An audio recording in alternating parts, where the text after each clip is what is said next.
Dentistang hindi raw lisensyado, inentrap ng mga operatiba. Pero si Doktora, todo pilit na hindi siya japek at impostora. May lisensya po ba kayo? Opo. Ano po lisensya? Ayan po. At sa gitna ng operasyon, agaw pansin ang iba't ibang pangalan na nasa certificates na nakadisplay sa clinic. Hala! Nagkamali kaya sa pagkakahuli ang mga operatiba?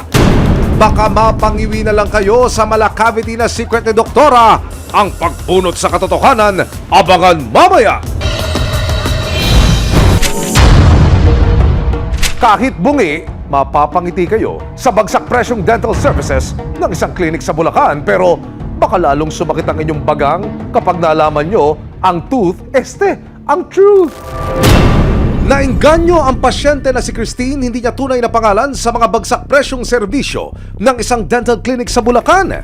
June 2024, nang mag-walk-in siya sa clinic ng dentistang nagpakilalang si Dr. Raquel Gutierrez para magpalinis at magpapasta ng kanyang ngipin. Meron kaming kakilala na nagpagawa din sa kanya.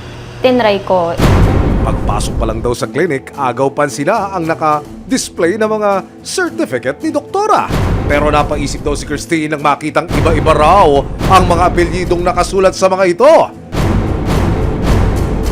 Sa kagustuhan ni Christine na magkaroon ng bright and pearly white teeth, deadma na raw sa kanya ang napansin niyang mga alias ni Doktora. Naisip ko during that time is baka naman may skills siya pero hindi rin naman pala, wala rin naman palang skills.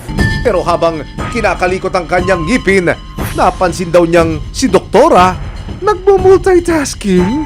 Kasi habang ginagawa niya ako, pinipindot niya din yung cellphone niya. So, syempre yung gloves niya, pinapanghawak niya sa ngipin ko directly. Nang matapos ang cleaning session ni Christine, dito na raw siya inabutan ng resibo, pero Familiar kami sa legal document dahil sa sa work namin. Walang PIN number. lalo pang nagduda si Christine nang mapansing baku-baku raw ang inilapat na pasta sa kanyang mga ngipin. Bali, ito yung ngipin na ginawa niya. Tapos, so ito, kung makikita niyo po, di ba, parang may sira pa siya. Which is dapat wala na. Dito na siya nagpasyang dumulog sa Philippine Dental Association o PDA. Nakipag-ugnayan siya sa PDA National. Tapos from PDA National, binaba sa amin sa PDA Bulacan naman chapter para mag-investigate. Nang i-check ng PDA ang pangalan ni Doktora, napag-alaman na si Dr. Gutierrez hindi pala lisensyadong dentista. At dahil bawal na bawal po ang magpanggap bilang isang doktora, nag-set ng dental appointment ang PDA at CIDG Bulacan sa kanyang clinic. Nakuha kasi namin yung contact number nung clinic. Nagpa-schedule kami na magpapalinis ng ngipin. Within 2 to 3 days, sumagot siya. In-schedule niya lang kaming pupunta sa kanyang clinic. October 16, 2024, kasama ang resibo, nagtungo ang mga operatiba sa sinasabing clinic ni Doktora. Pagdating sa lugar, makikita ang isang babae sa tapat ng isang bakay na nagtuturo ng parking. Ayan na pala eh. Sige pa sa unahan daw, kuya. Pagpasok sa clinic, sinimula na niyang suriin ang kanyang patients for the day. Wala siyang kalam-alam na ang nakasalang niyang pasyente, operatiba na pala ng CIDG. Kaya po ang doktor, no? Apo. Si Dr. Raquel po, apo. Confirmed, siya nga ang hinahanap na dentista. Ilang sandali pa, nagsimula na sa pagse-sales talk ng kanyang dental services si Doktora. Kaya gusto mo, tapos dito sa lower, fixed bridge lang. Yung jacket din, fixed bridge, parang ganito. Bali, 1, 2, 3. Magkano po kaya yun? 7,000 isa. Ng fixed bridge? Ng isang piraso. Sa iba, 10,000 yan.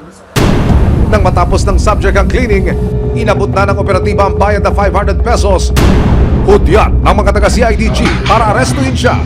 Mga pulis po kami taga-CIDG po kami. Kailangan lang po. Ito ay aming hinuhuli sa illegal practice of dentistry. Kami taga sa IDG. Apo, dentist po ako. Si Doktora hindi na ubusan ng depensa. May lisensya po ba kayo? Apo. Ano po lisensya niyo? Ayan po. Meron na. Dok, may lisensya daw eh. Ma'am, may license po ba kayo? Apo, yung free license.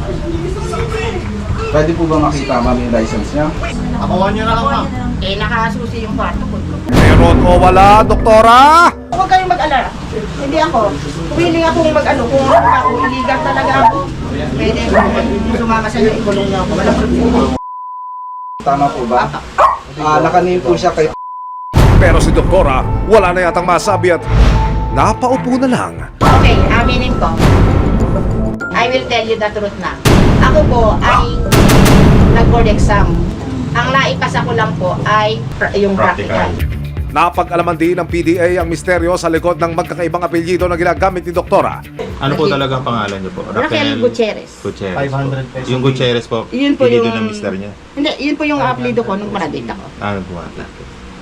Eh, yung tahonera po, sino po? Kasi po yung Jacinto, pangalawang asawa ko na po, yung Jacinto namatay sa Saudi. Okay. Pangalawang asawa ko na po itong darating, taon nila. Kasama ang mga sinasabing certificates ni Doktora. Kinumpiska ng mga otoridad ang mga dental equipment na ginagamit ni Doktora. Kayo po ay aming hinuhuli sa kasong illegal practice of dentistry. Matapos pasakan ng kanyang mga karapatan, si Doc mukhang may biglang realization pa. Nasaan ko na po yan, willing nga ako magpakulong para ako'y makapag-diet. At ang mga papromo ni Doktora, birthday blowout pa. Kasi ang purpose ko, makatulong ako sa kapwa ko. Kasi ang mahal ng dentistry ngayon, di ba? Kaya nga, dahil hindi ba sabi ko may promo ko, kasi birthday ko, pasasalamat yun kay Lord sa binigay sa aking buhay.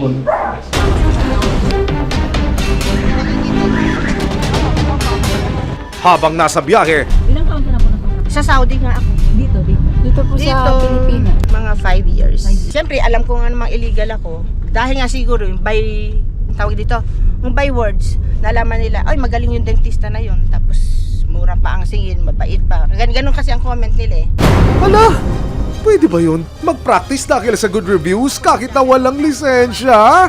Kailangan po talaga ng lisensya. Oh, alam ko naman po yun. Alam ko naman po. Kasi, pero mo, 6 na taon ako nag-aral. Dahil lang sa board exam na yan. Kaya nga nag-abroad ako. Dahil nga hindi ako nakapasa ng... Ang hindi ko lang naipasa yung theoretical. Naipasa ko yung practical. Yung ito, yung kinatrabaho ko. Pag, hindi. Nag-Saudi na nga ako kasi nga po mahirap lang kami. Pwedeng mag-retake. Hindi nga ako kasi nga wala nga kaming pera. Yung pagdating niyo po rito. Ang tagal na nun. Kasi tapos ang retake pa, iulitin lahat. Wala na akong maisasagot na anong babagsak. At speaking of time, time's up na sa inyong pagiging lisensyadong dentista kuno. Nakaharap sa kasong paglabag sa Republic Act 9484 o the Philippine Dental Act of 2007. Alam niyo po ba na mahuhuli kayo? Actually, inaasahan ko na yan. Buhat nung pinasok ko yung pagmamalpractice, talagang nakahanda na yung loob ko na darating ang araw na may magsusumbong kasi nadyan yung inggit sa ating mga tao, yung crab mentality. Ayon sa kanya, isang malaking kahiyan daw sa kanyang pamilyang sinuportahan ang kanyang pag-aaral oras na malaman lang hindi siya nakapasa ng licensure exam. Actually, sa pamilya ko, walang nakakalam kahit si Kogawad.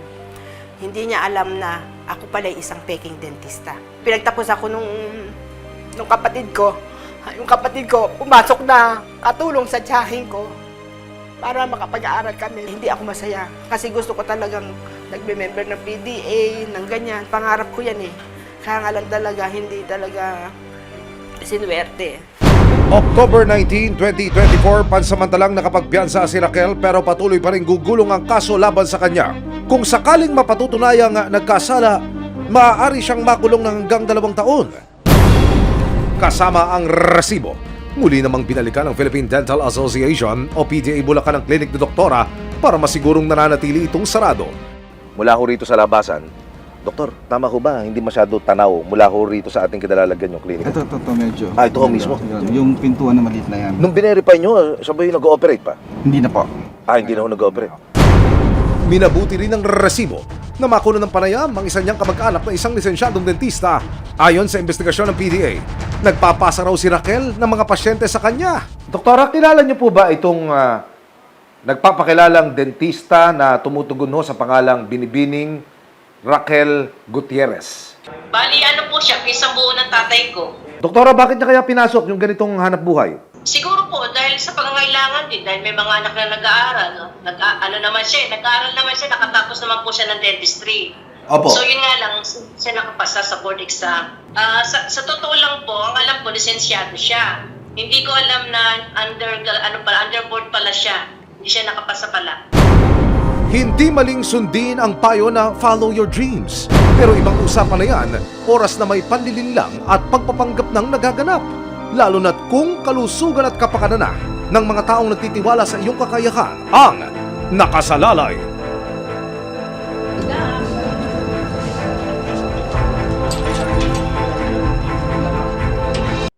Maraming salamat sa panonood, mga kapuso.